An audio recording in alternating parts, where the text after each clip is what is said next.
nosotros desde hace algún tiempo atrás veníamos sosteniendo que el Consejo de Participación Ciudadana debería ser eliminado. De hecho, hemos hecho un largo estudio acerca de los indicadores que el Consejo de Participación Ciudadana ya en su accionar cumplió o no cumplió los mandatos establecidos tanto en la Constitución Política como en la Ley Orgánica de Participación Ciudadana. Y realmente la conclusión es que no ha cumplido las funciones por las cuales fue creado. En primer lugar, el espíritu que tanto se habla acerca de Montecristi, el espíritu de Montecristi que motivó a la creación del Consejo de Participación Ciudadana, fue originalmente el retirar de las manos políticas la designación de los órganos de control. Porque hace años atrás vivíamos con ese problema en la democracia ecuatoriana, que los órganos de control eran siempre gente que venía con intereses políticos. Entonces se creó este Consejo de Participación Ciudadana con esa idea. Sin embargo, vemos a la larga que después de 10 años no se cumplió esa situación. ¿Y por qué no se ha cumplido? Yo creo que tenemos una experiencia quizá dolorosa a ese respecto y vemos cómo reiteradamente todos los órganos de control y los representantes de los órganos de control finalmente han sido personas vinculadas políticamente con el gobierno de turno y que por supuesto sus decisiones han sido de un corte político. ¿Y cuál ha sido el problema? El problema es que la democracia ha sufrido porque al no haber uno de los pilares fundamentales del Estado de Derecho, que es la independencia de poderes, hemos tenido una democracia débil, una democracia en riesgo y además un Estado superpoderoso que además tenía brazos ejecutores en los órganos de control, y eso desde un punto de vista democrático es absolutamente inaceptable. Por otro lado, por supuesto, nosotros creemos que tampoco ha cumplido la función el Consejo de Participación Ciudadana que la Constitución le estableció con relación a la defensa, la promoción de la participación ciudadana, puesto que, por ejemplo, decimos nosotros, ¿dónde estuvo el Consejo de Participación Ciudadana cuando hubo un decreto 16? ¿Dónde estuvo el Consejo de Participación Ciudadana cuando cerraron organizaciones como Pachamama, Acción Ecológica? Se suponía que el Consejo de Participación Ciudadana, que representaba supuestamente los intereses de los ciudadanos, lo más lógico hubiera sido que ellos sean los primeros en salir en defensa de los derechos de los ciudadanos, y eso no ocurrió. Y finalmente el tema de la lucha anticorrupción. La Constitución Política le establece y le estableció exclusivamente la obligatoriedad al Consejo de Participación Ciudadana de hacer todo lo posible para luchar contra la corrupción. Y yo creo que es fácil ver qué es lo que ha pasado. Es decir, estamos pasando una época de los niveles históricos en la democracia ecuatoriana de niveles de corrupción. Y obviamente eso da cuenta de que un consejo que fue creado para para atacar este tipo de problema en la democracia no cumplió específicamente con esa labor. Por lo tanto, si es que un consejo, además, nosotros teníamos la duda siempre y lo propusimos inclusive ya en la mesa 2, en el tiempo Montecristi, hemos hecho énfasis con ese respecto en la Asamblea Nacional inclusive. La gran pregunta es, ¿el Consejo de Participación Ciudadana realmente a quién representa? No puede ser un Consejo de Participación Ciudadana como parte de un quinto poder del Estado. O eres del Estado o eres ciudadano.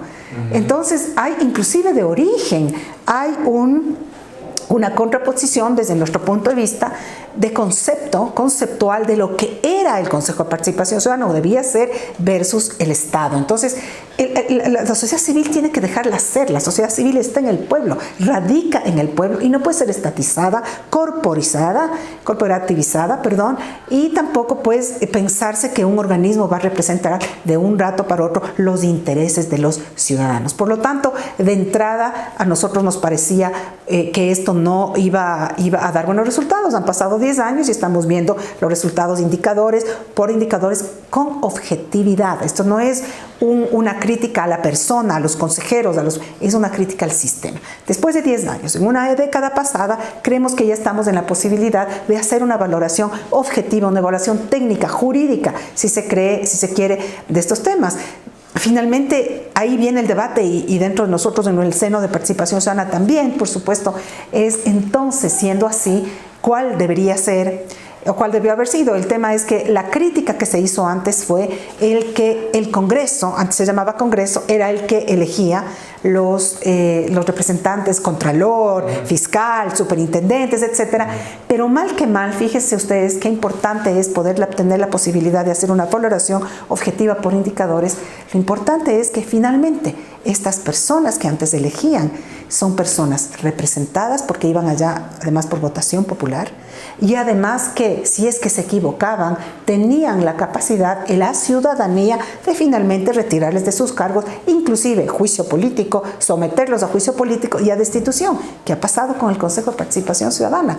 Es un organismo hiperpoderoso que no rinde cuentas a nadie y que usted no tiene la posibilidad de ninguna manera de removerlos si usted no está de acuerdo. Fíjese usted, tenemos un contralor, ex contralor, que está siendo perseguido, está prófugo de hecho por actos de corrupción, y fue un contralor que llegó en un concurso con 100 sobre 100 de una calificación algo inaceptable. Es decir, por más que haya sido un genio, yo creo que nadie saca 100 sobre 100, y yo creo que ese es uno de los ejemplos más claros, además de qué es lo que no debió hacer y qué es lo que no debió, cómo no debió organizarse ese concurso, al menos, y podemos citarles muchas otras cosas o muchos otros detalles de otras elecciones organizadas por el Consejo de Participación Ciudadana, a donde, reitero, por otra ocasión, nuevamente el hecho de que la gente que formó parte del Consejo de Participación Ciudadana, todas y cada una de ellas, o tenía pasado político, sin querer satanizar, creemos que es importante los partidos políticos, pero para este efecto, para el efecto de formar parte del Consejo de Participación Ciudadana, la idea era que no debían politizarse. ¿Y qué ha sido el resultado? Se ha politizado el nombramiento justamente de los órganos de control, lo cual ha traído las consecuencias que sabemos. Nosotros obviamente entendíamos que iba a ser un poco difícil en una consulta popular plantear la pregunta de eliminación del Consejo de Participación Ciudadana, porque por supuesto venía ahí la discusión legal, constitucional, si era o no era constitucional a través de consulta popular eliminar el Consejo de Participación Ciudadana, siendo que fue pensado o fue ingresado o puesto a través de la Constitución Montecristi. Por lo tanto, para que usted pueda reformar o para que usted pueda totalmente sacarle, digamos, de la vía al Consejo de Participación Ciudadana, lo que usted tiene que hacer definitivamente, posiblemente, será una reforma de la Constitución o ir hacia una asamblea constituyente o proceso constituyente. Dicho esto, tuvimos lo que tuvimos, la pregunta 3 concretamente, en la consulta popular, que venía acompañada, no nos olvidemos, de unos anexos. Los anexos eran importantes o son importantes en tanto en cuanto nos marcan el camino de implementación de este Consejo de Participación Ciudadana. ¿Qué es lo que ha pasado? El Consejo de Participación Ciudadana cesa en sus funciones y ahora estamos abocados a la elección de un Consejo de Participación Ciudadana transitorio. Nuestra organización, la Corporación Participación Ciudadana, en base a nuestra experiencia y de la experiencia vivida sobre todo en el proceso de transición de Montecristi, tuvo la capacidad de enviar al presidente de la República unos lineamientos de los cuales nosotros considerábamos que tenían que ser básicos para tomarse en cuenta el momento de elegir los candidatos a la terna. Obviamente, más allá de los lineamientos que ella, la propia pregunta número 3, señalaba, que por supuesto eran muy válidos y a los cuales nosotros estábamos de acuerdo. Sin embargo, como en esta ocasión consideramos nosotros que históricamente se ha dado un proceso importante de volverle a repensar al Consejo de Participación Ciudadana y su rol, nosotros consideramos en ese momento que era vital y muy importante el que en este momento también se tomen otras consideraciones adicionales, como por ejemplo, para no decirlas todas, nosotros considerábamos que una de las cosas que tenía que tomarse en cuenta para el escogitamiento de estas personas para ir a la terna era, por ejemplo, que no hayan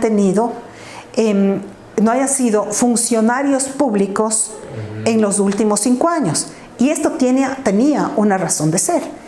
Habíamos vivido en la última década justamente lo que acababa de mencionar hace un momento, personas, funcionarios públicos que concursaban para las comisiones ciudadanas, para los órganos de control, para ser nominados como órganos de control, los representantes de los órganos de control, siempre vinculados con el poder político de turno a través de ser funcionarios públicos o exfuncionarios. Y claro, lógicamente, el hecho de que usted sea funcionario público, más aún si es funcionario y renuncia solamente para postularse, obviamente usted tiene una línea, si no política, al menos una línea de deuda o de clientelismo de alguna manera con la persona, de interés, un conflicto de intereses más bien. Entonces nosotros pensábamos que esa era, por ejemplo, una de las razones o uno de los temas que había que tomarse en cuenta. Otra cosa que nos parecía importante, entre otras cosas, era que estas personas que vayan no podían ser militantes, ni haber sido candidatos, ni tampoco formar parte de un partido político, por la misma razón. Sí, todos somos seres políticos, pero el momento que usted es militante y va a un puesto que además va a escoger, va a organizar los concursos para los órganos de control, usted no puede tener una actividad independiente si tiene una visión política y representa un partido y milita en él. De acuerdo. Entonces, esa era una de las cosas. Por ejemplo, otra cosa también nos parece importante, que debía exigirse y que tiene que exigirse a los miembros del Consejo de Participación Ciudadana, al menos ahora los que están en las ternas o los que salgan electos, que primero firmen una declaración juramentada y luego autoricen el levantamiento de su sigilo bancario, de sus cuentas personales, dado además el proceso de corrupción y de problema de corrupción que está atravesando el país. Creemos que es histórico nuevamente este proceso de corrupción, por lo tanto aquellas personas que van a tener estas tan delicadas funciones que les otorga la consulta popular tienen que dar una señal de transparencia y sería tremendamente eficaz, pero sobre todo les daría mucha legitimidad si ellos levantan su sigilo bancario de sus cuentas personales y hacen una declaración juramentada de sus bienes en el momento de interés. Eso, por decir, una de las cosas, una de las características que nosotros pensábamos que tenía que tener estos miembros de la terna. En primer lugar, nos ha llamado la atención algunas cosas. Y ahora que tenemos la terna, por ejemplo, por poner un ejemplo, sí. Una de estas personas es actualmente parlamentario andino.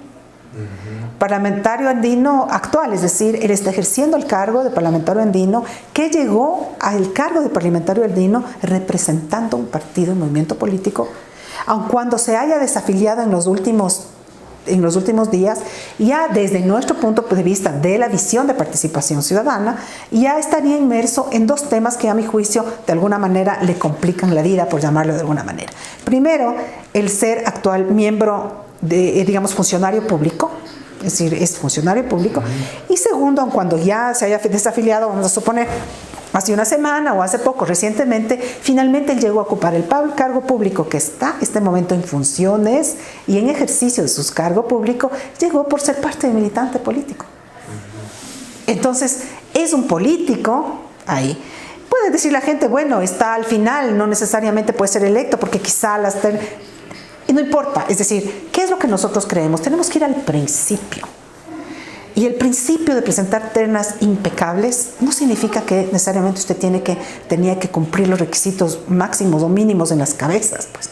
Tenía que usted dar señal que la visión democrática de poner una terna tenía que verse reflejada en todos los nombres. Adicionalmente, acabamos de ver, y hace un momento acabo de mirar, una radiografía que una organización no gubernamental afín a nosotros está levantando, y está levantando la radiografía de cada uno, y acabo de ver, por ejemplo, una de las puntuadas que también ha sido funcionaria pública hasta hace poco. Tenemos además una funcionaria que es una persona muy cercana y que está trabajando actualmente a la ministra de Comercio, una de las personas relacionadas con el Ministerio de Comercio, por ejemplo.